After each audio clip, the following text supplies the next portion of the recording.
You know that moment. You're in the grocery store or a waiting room or at a birthday party. Your child was fine 10 minutes ago, but you can feel it. The energy has shifted. You see it in their posture. The sounds they're making, there's just a difference to it. They're starting to resist something small. And you know from experience that small resistance right now can become something much bigger in about 2 minutes. So you do what most of us do. You talk to them. You try to explain. You might offer a deal or a warning or a distraction. Look for an escape. And it doesn't work. Not because you're doing it wrong, but because at that moment, talking to your child is the wrong tool. Their nervous system isn't listening to words right now.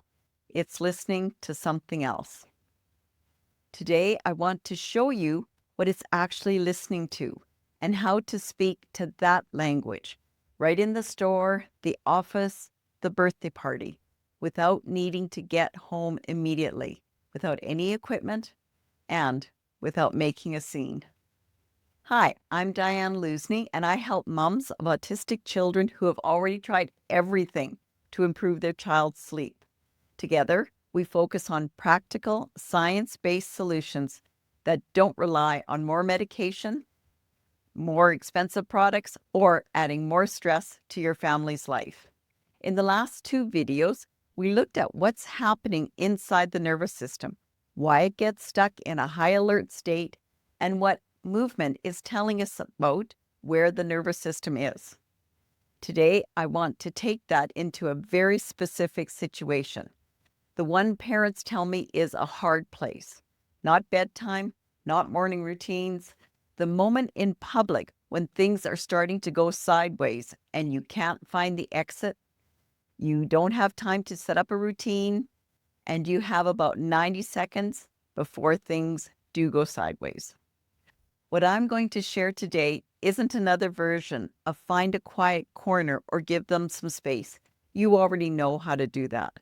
What I want to give you are some options if you can't leave and need to do something right now. Point 1, the meltdown didn't start when you noticed it. You already know that by the time you see that something is wrong, the nervous system has already been working hard for a while. Think about your phone battery. When it's fully charged, it handles everything without complaint. Notifications coming in, multiple apps running, bright screen, no problem. But as the battery gets lower, the same demands start to feel like too much. The phone might get sluggish. Things that were easy become difficult.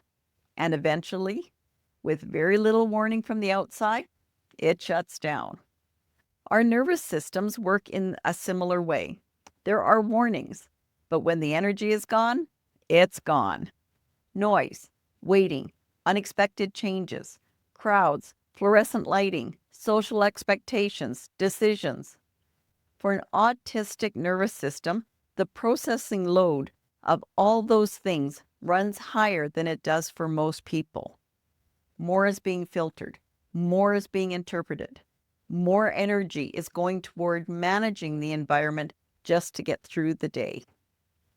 By the time you walk into the grocery store, your child's battery may already be at 30%. The store didn't create the overwhelm.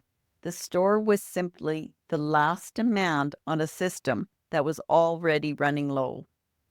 So, what can you do beforehand to make certain the battery is as full as possible before you leave home and can make some quick recharges? Point 2. When the body is struggling, it doesn't need words, it needs a signal. When the nervous system is heading toward overwhelm, the thinking part of the brain, the part that processes language, weighs options, understands reasons, becomes less available. Not because your child is choosing to ignore you, but because under high activation, The body pulls resources away from higher reasoning and routes them towards survival responses. It's the old gather your own food, no electricity, walk to wherever you're going software that's doing exactly what it was designed to do way back when. Get ready to react is what it's designed to do. This is why calm explanations, negotiations, and even gentle questions can make things worse in those moments. The body isn't in a place where it can receive them. What it can receive is something much more direct, a physical input that bypasses the thinking brain entirely and speaks straight to the part of the nervous system that manages activation and settling. That part of the nervous system has a main cable. There's a possibility, you've heard me mention it before, the vagus nerve. And here's what many people don't realize. Parts of that nerve sit very close to the surface of the body.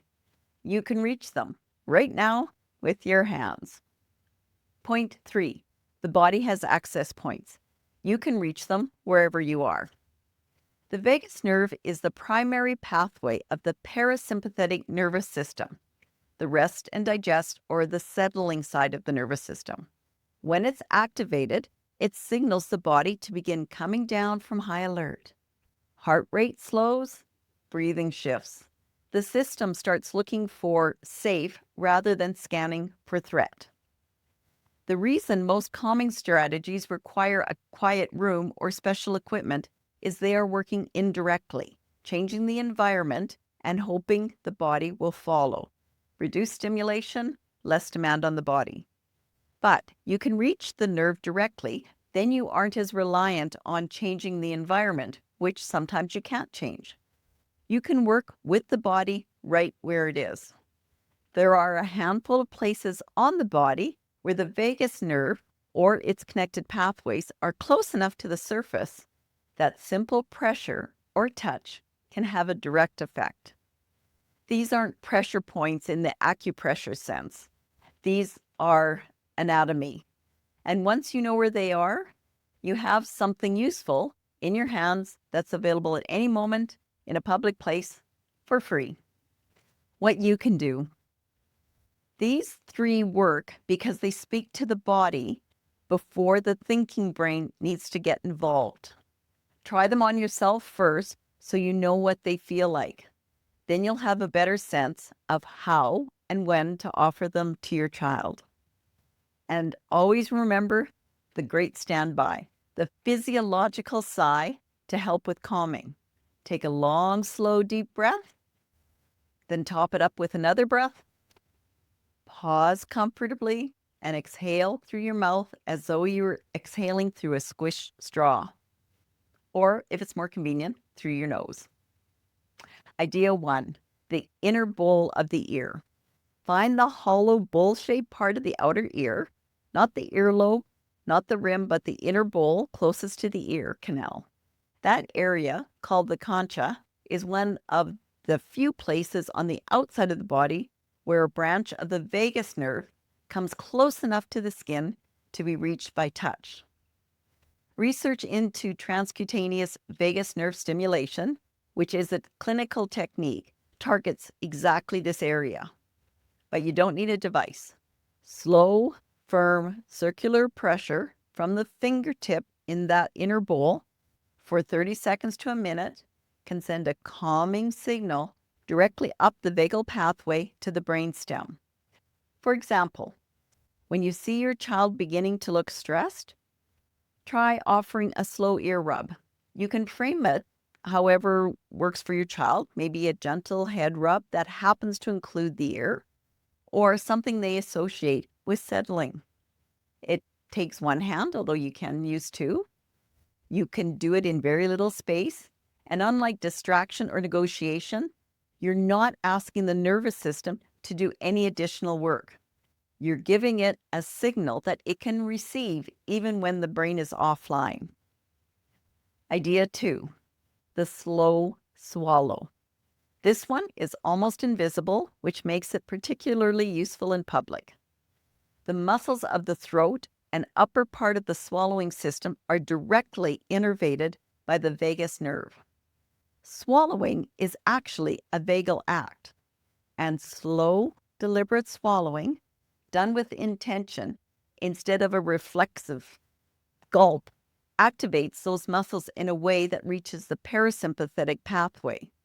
If there's a water fountain nearby, a slow sip of water, swallowed deliberately and without rushing, is enough. If there's no water, a simple dry swallow, done slowly, 3 to 4 times in a row, can produce a mild but real shift. The key is slow. A rush swallow is automatic and doesn't engage the same pathway. A deliberate swallow, where the child is actually present to the sensation of it, is different. For example, you might offer this as, "Let's find some water and have a slow drink," said calmly and without urgency, before the tipping point rather than after. You're giving the body a tool before the system reaches its limit. As well, if your child is focusing on the slow swallow, their focus is taken off of their stress. Idea 3. Find something far away and let your eyes go soft. When the nervous system is in a high alert state, the visual system often narrows. Focus pulls in close and tight. This isn't a metaphor, it's a measurable shift in how the eyes work under sympathetic activation, the fight and flight system, and it feeds the stress response rather than interrupting it. But the reverse is also true.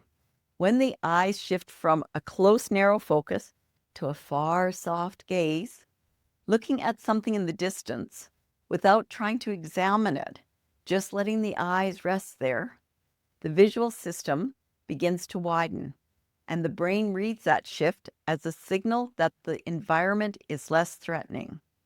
A narrow gaze activates, a wide, far, soft gaze settles. For example, in a public space, there's almost always something in the distance to look at. Something out the window, the end of an aisle, a tree that you might see outside the doorway.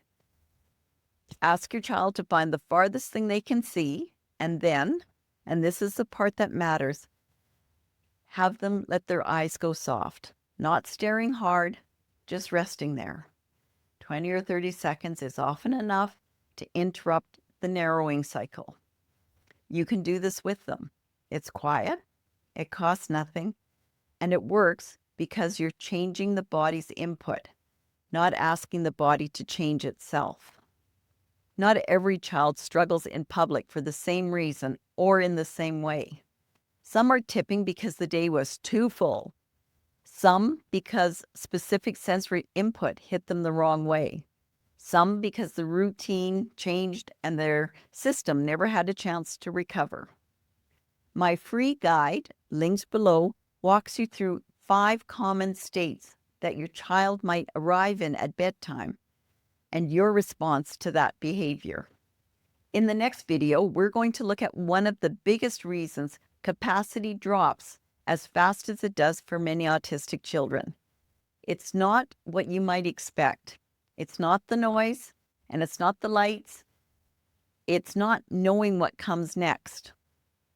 Why transitions are so hard, what the nervous system is actually doing during them, and what you can offer that makes the uncertainty more manageable before the resistance starts is what the next video is all about. See you there. See you then.